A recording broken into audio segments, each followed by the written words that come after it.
Sveiki gyvi, čia laida apie žūklę. Šiemet mūsų žiema nelepina žiemiškais ledo malonumais, todėl esame priversti žvejoti atviro vandens telkiniuose. Dabar trumpai apie tai, ką matysite šiandien.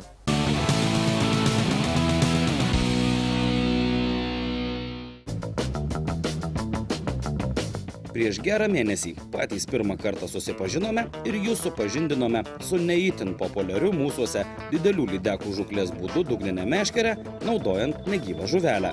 Tuomet mokymų poligonu pasirinkome komercinį tvenkinį ir mums sekėsi ganėtinai neblogai. Ir laidos žiūrovams, ir savo tuomet prisižadėjome, kad būtinai šį būdą išbandysime laukinėme ežere ir paneigsime nuomonę, kad taip didelę lydeką galima sugauti tik tvenkinyje. Įdėję nemažai pastangų ir laiko, pagaliau sulaukėme rezultato. Koks jis? Sužinosite netrukus po reklaminės pertraukos.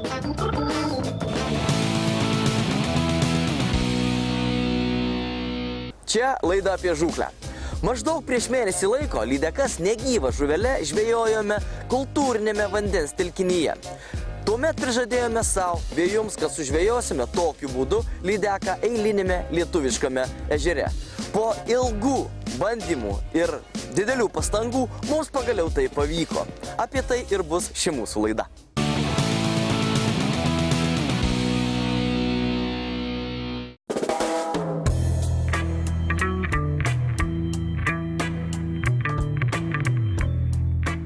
Prieš gerą mėnesį mūsų komanda išbandė anglišką lydekų žūklės būdą negyvą žuvelę, meškeriojant dugninę meškerę. Daug vaizdinės medžiagos apie sistemeles, meškerės ir tai, ko šiai žūklei reikia, nesunkiai rasite tarp ankstesnių laidų mūsų profilyje Facebook'e. Angliško būdo esmė – suteikti masaliniai žuveliai plūdrumą, kad ji pakiltų ir siūbuotų virš dugno, o pagrindinis tikslas – dideli plėšrūnai.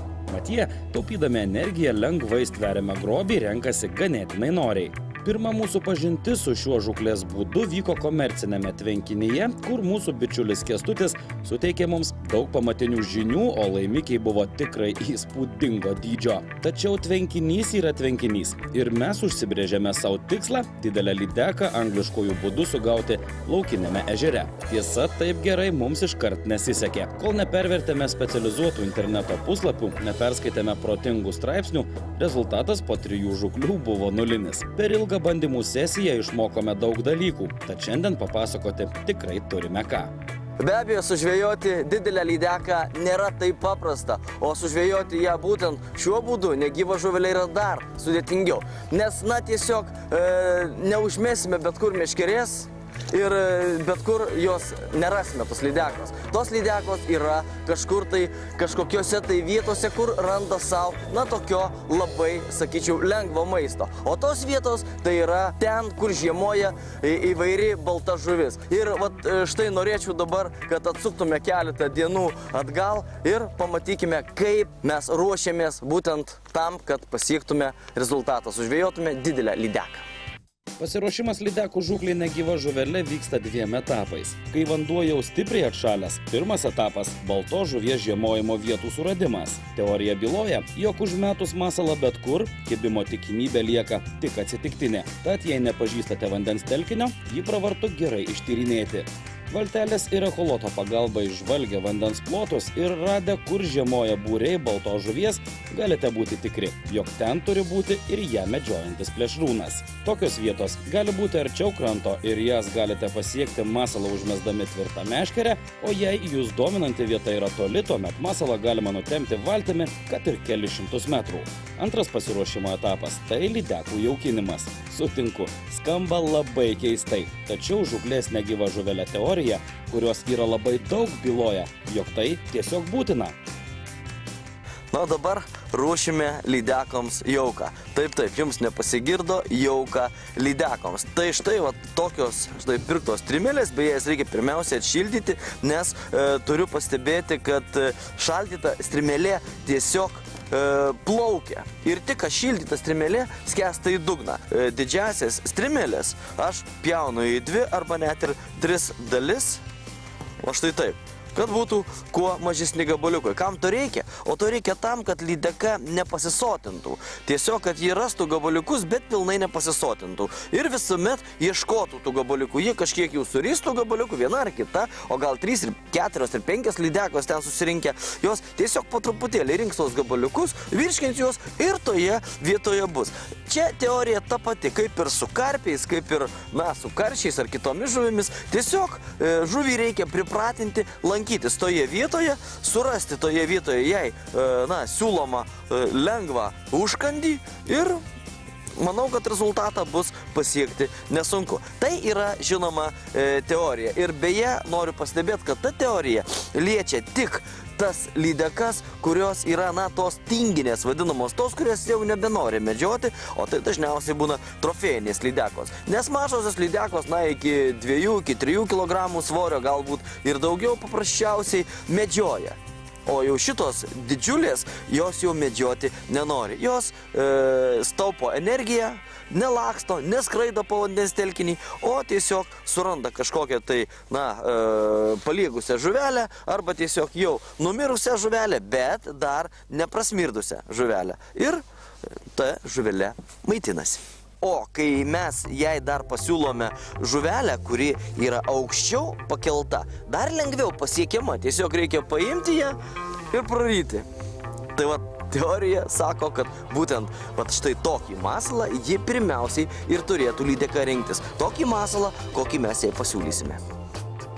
Beje, noriu pasakyti dar vieną svarbų dalyką, kad seliaviniuose ežeruose, manau, yra beviltiška ieškoti lydekos besimaitinančios būtent negyvom žuvelėm. Nes jos ten medžioja kiek kitaip. Mes jaukinome maždaug kas 3 dienas keliose vietose, bendrai įmesdami apie pusę kilogramo pjaustytų strimelių. Angliško žūklės būdo mokslas sako, kad lydekos neturi pasisotinti. Užtenka jas tik pripratinti prie lengvai gaunamo maisto, kurį vėliau lyg ant lėkštutės pakeltą nuo dugno pasiūlysime jau su kabliukais. Beje, kai turime kelias pažymėtas vietas, masalus galime užmesti ir skirtingose vietose. Lydeka ne karpis ar karšis, kuriems reikia lokalaus jaukinimo. Jei tik vieta turi potencialo, galima bandyti.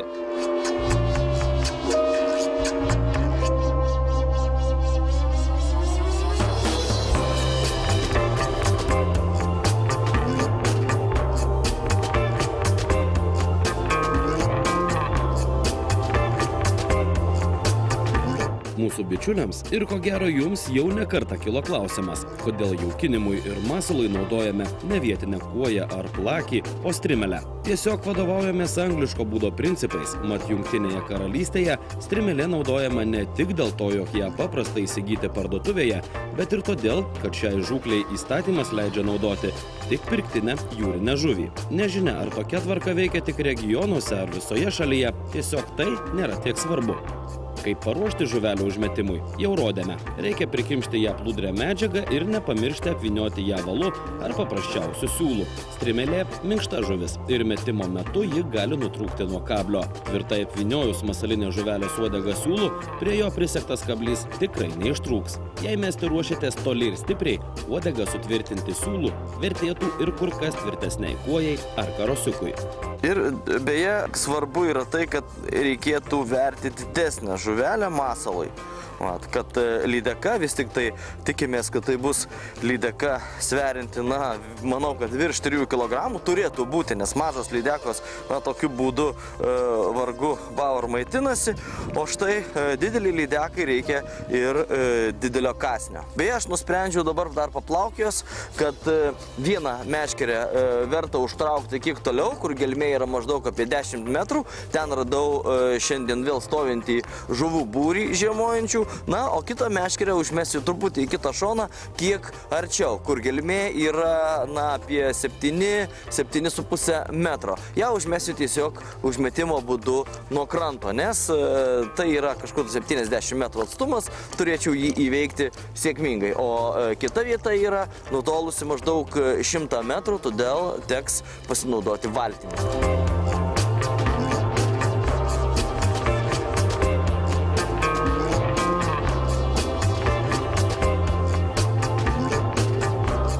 Beje, yra labai svarbu, kad ritės stabdis būtų labai toks, sakykime, preciziškas. Vos patempus ir temptųsi lengvai, nes, lydeka yra, toks sutvėrimas, jautrus sutvėrimas ir gali pajausti svorį ir įspjauti masalą. Nes, kaip žinia, didelės lydekos, trofėjinio dydžio lydekos, tai yra matę įvairiausių kablių, įvairiausių mūsų žvejų žabangų ir pinklių, todėl, yra, manau, gyvenimo stipriai mokytos ir galima būtų sakyti, kažkiek tai gudrios. Beje, niekada didelė lydeka negrėbė, sakykime, nesmaugiuoja tokio masalo. Nėra prasmės. Ji tiesiog puikiai žino, kad tas masalas, ta žuvelė negyva niekur nedings ir priplaukus ramiai ją doroja, ryja. Todėl, tokių kibimų, staigių tempimų, kažkokių tai išvažiavimų, kaip sako karpininkai, nebus. Ir aš to net nesitikiu, bet reikia stebėti kiekvieną pypt. Belaukiant kibimo, kurio beje laukiame ko net 2 savaitės, nenorom pradėjome filosofuoti. Jei bus kibimas, kiek laukti, kol lydeka apžios kablius, tačiau neįrysiu giliai ir žuvį bus galima paleisti atgal. Labai svarbus momentas šioje žūklėje, nors tiesą sakant, aš irgi nesu nei profesorius šitoje vietoje, nei specialistas, tiesiog pats mokausi gaudyti tokiu būdu laukiniuose ežeruose, bet manau, kad labai svarbus momentas yra pakirtimo momentas. Jeigu mes norime, kad žuvis kuo mažiau nukentėtų, reikėtų kirsti kuo anksčiau. Bet kuo anksčiau pakirsdami mes galime prarasti žuvį, nes ji dar gali būti nespėjus, to masalo pakankamai apžioti, galbūt įryti ir pakirsti gali būti sudėtinga, nes, kaip žinia, lydekos nasrai tai yra beveik vieni kaulai. Reikėtų galbūt palaukti kiek ilgiau, kol įrys, bet tuomet gali žuvelė didelė lydeka, plaukia, sakykime, 10 kg lydeka, gali tiesiog ir praryti visą žuvelę su visais kabliais ir tada jau problema. Tačiau vis tik tai, aš manyčiau, tokią žuvį visi turėtume paleisti, tokią didelę, nusifotografuokime, nusifilmuokime ir leiskime ją gyventi toliau. Ir tuomet, reikėtų kuo skubiau pakirsti, bet vėlgi mes norime tą žuvį pamatyti ir tam, kad, jie nepabėgtų, galbūt kiek norime uždelsti. Čia toks yra iš tikrųjų žiauriai filosofinis dalykas ir tai yra jau kiekvieno žvejo sąžinės ir etikos reikalas. Čia nereikia sėdėti kiaurai paromis, 2-3 paras, tai nieko neduos, jokio rezultato. Geriausiai yra pasėdėti tiesiog netgi ne nuo ankstyvo ryto, o nuo, taip gerokai dienojus iki vėlyvo vakaro, nes dažniausiai lydekos suaktyvėja, kada vanduo šaltas, vėlyvą rudenį, žiemos pradžioje, suaktyvėja lydekos antroje dienos pusėje, tai maždaug nuo 11 valandos dienos iki, sutemstant. Todėl, kai diena trumpa, užtenka 5-6 valandų ir viskas. Tiesiog galima atvažiuoti kitą kartą, kitą dieną, galbūt kai jums atrodys, kad oras yra tinkamesnis lydekų žūklei. Jei kažkas kažkur jau senai gaudote lydekas negyvą žuvelę ir jums tai sekasi, tikrai sveikiname. Pagaliau, sulaukę pirmojo kibimo laukiniame ežere, mes įsiliejome į jūsų gretas. Pirmi atsargūs signalizatoriaus pyptelėjimai pranešė, kad masalą už 100 metrų nuo kranto kažkas apžiojo. Kas? Aišku, tik kokio dydžio? Štai kur klausimas.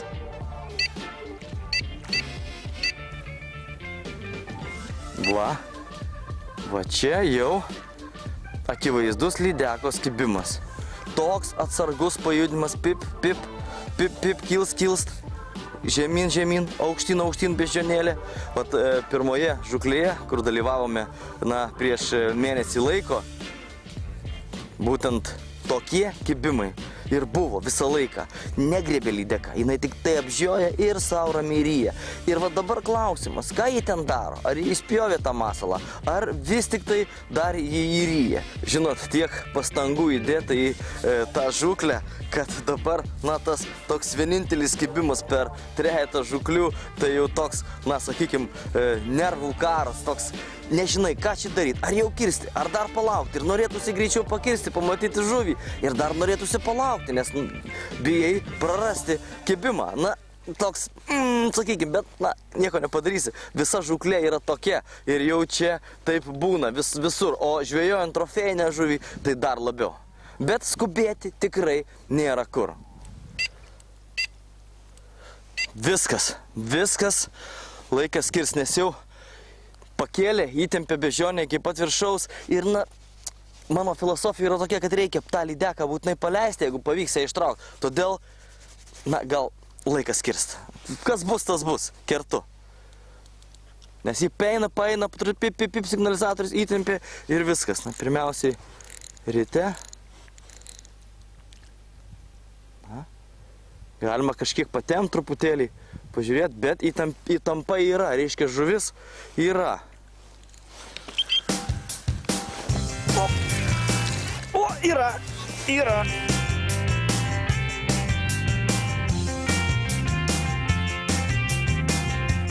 Yra.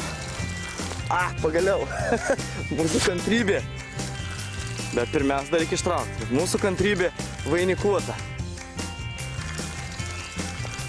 Na ir nelabai didelė. Jaučiu, kad nelabai, bet žuvis yra. O galbūt tiesiog jos tokios apsnūdė ir dar nesupranta, kas jai darosi.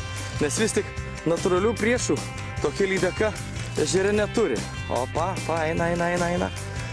Ir tiesiog kartais būna taip, kad tempi didelę lydeką, jie nesupranta, kas darosi. Ir tik prie kranto jau pradeda priešintis, supratus, kad vis tik ją kažkas tai tempia. Aha, žuolė, ateik čia. Ateik. Štai.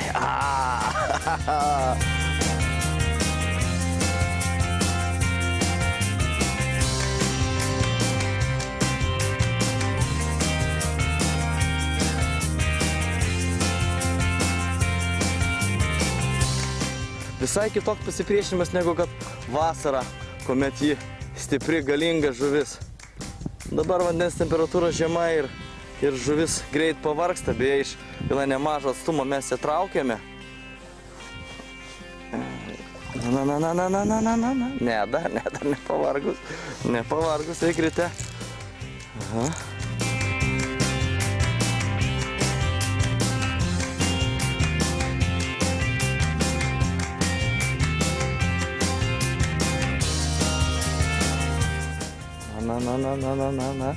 Na.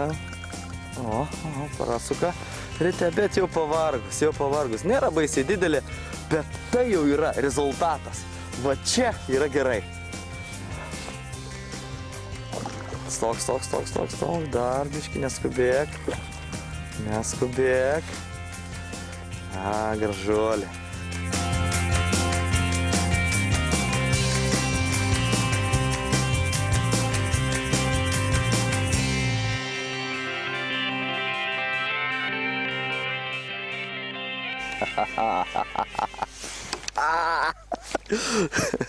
Va čia tai jėga.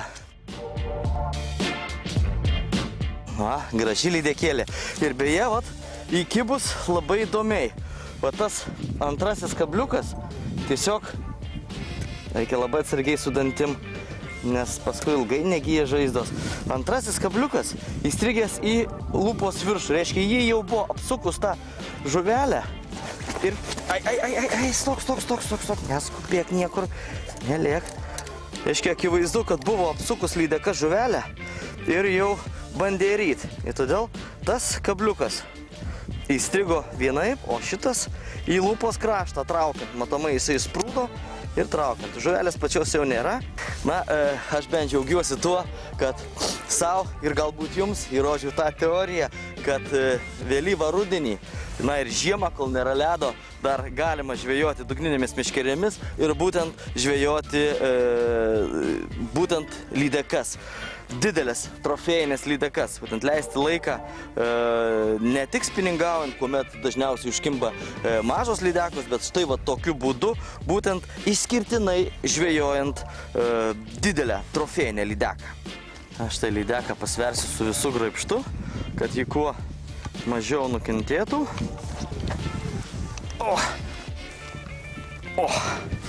Na ir, ką jūs manot? 4 kg 700 gramų. O, jums ir rezultatas.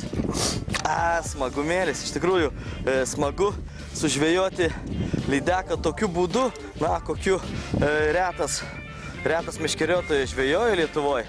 Bet aš manau, kad tų meškeriotojų kuo toliau, tuo atsiras daugiau, žvejojančių būtent tokiu būdu, nes iš tikrųjų tai labai įdomus būdas. Ypatingai štai vėlų rudenį, kuomet orai yra labai prasti, ankstyvą žiemą, kada yra šalta, kada spiningauti jau yra tiesiog nemalonu, nes šąla rankos, šąla valai, šąla žiedeliai meškerių. Na, o štai žvejojant dugninę meškerį galima tiesiog kažkur tai ar palapiniukę pasistatyti kažkokią tai, ar mašinoje kažkur sėdėti, pultelį pasiėmus ir tiesiog laukti žuvies kibimo ir ištraukti ne karpį, ne karšį, o štai, plėšrūną, lydeką, būtent žvejojant negyvą žuvelę.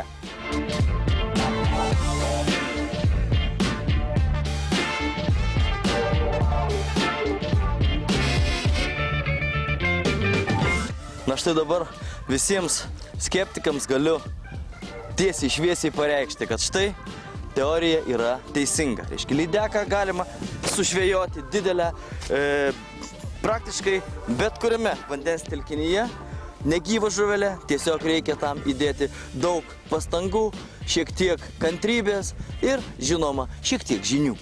Kągi, kelios praėjęs savaitės mums labai panašėjo į pasaką apie į pieną įkritusią varlę, kuri nepasidavė, strakaliodama puodynėje sviestą sumušė ir gyva liko. Kas savo tikslo siekia atkakliai, tam ir sėkmė nusišypso. Jei dar nesugavote savo gyvenimo lydekos, būtinai išmėginkite anglišką žūklės būdą ir galbūt trofėjaus nuotrauką galėsite atsiųsti į mūsų konkursą.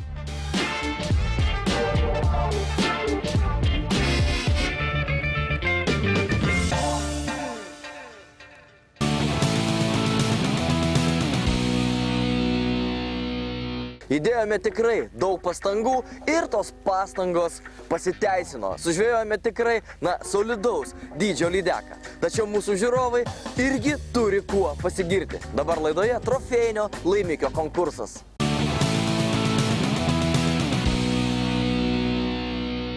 Laida apie žūklę skelbia trofėjinio laimikio konkursą.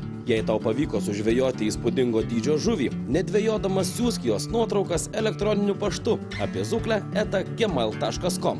Parašyk mums, kur, kada ir ant ko žuvis buvo sugauta ir, žinoma, nepamiršk nurodyti tikslaus laimikio svorio ir ilgio. Kiekvieną savaitę išrinksime vieną trofėjinio laimikio konkurso nugalėtoją, kurią mūsų laidos draugas žūklės reikmenys fanatikai.lt padovanos vertingus prizus. Primename, laimikių nuotraukas galite mums siųsti elektroniniu paštu apie žūklę@gmail.com.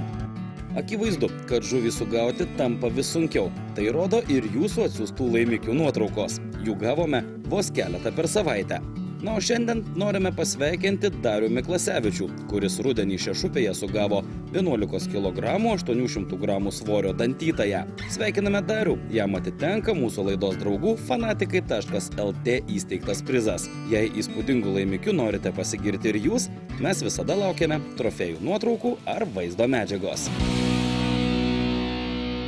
Noriu visus žvejus pasveikinti su praėjusiam kalėdom ir su artėjančiais naujaisiais metais. Linkiu jums kuo didžiausių, nuostabiausių laimikių ir šiandien viskas. Susitiksime lygiai po savaitės. Ate!